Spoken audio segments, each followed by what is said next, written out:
வழியாக ஹாஸ்பிட்டலுக்கு போயிட்டு வந்தாச்சு. மாத்திரை மருந்தெல்லாம் கொடுத்துட்டாங்க ஹாஸ்பிட்டலில். போகும்போது எக்கச்சக்க கேள்விகளோடு எனக்குள்ளே நானே நிறைய கேள்விகளை கேட்டுக்கிட்டே தான் போனேன். இப்படி இருக்குமோ, அப்படி இருக்குமோ, இதுவாயிருமோ, அதுவாயிருமோ, நம்மளை ஒரேடியாக வேலை பார்க்கக்கூடாதுன்னு சொல்லிடுவாங்களோ, வேலை பார்க்கக்கூடாதுன்னா நம்ம என்ன செய்வோம்.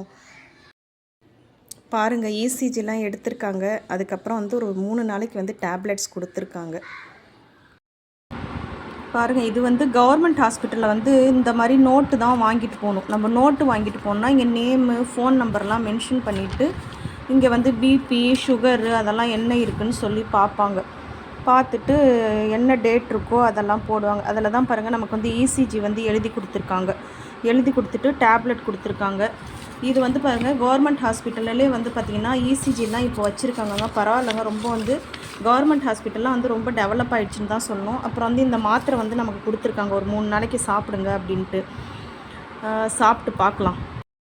நம்ம சப்போஸ் நமக்கு ஏதாவது ஆயிடுச்சுன்னா நம்ம யாருக்குமே நம்ம கடனை வச்சுட்டு போகக்கூடாது.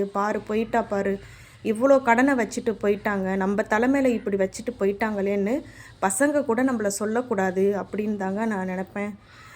அதனால தான் 1008 கேள்விகளோட இந்த ஹாஸ்பிட்டலுக்குள்ளார நான் போனது இந்த 1008 கேள்விகளோடையே தான் நான் போயிட்டு வந்தேன்.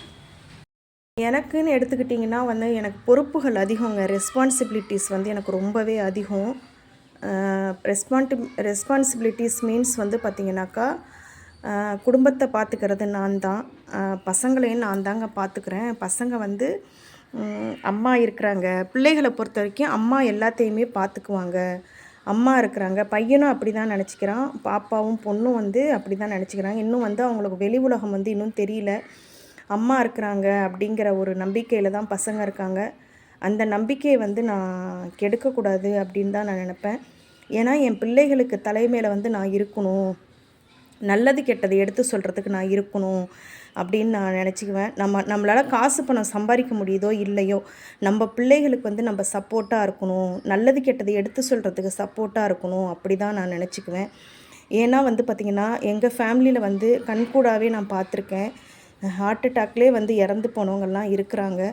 அதனால தான் பார்த்திங்கன்னா அவ்வளோ பயம். நல்லா தான் இருந்தாங்க, ஹார்ட் அட்டாக்கில் இறந்து போயிட்டாங்க. அதனால தான் நெஞ்சு வலி அப்படின்னாலே கொஞ்சம் பயம் இருக்கும் எனக்கு.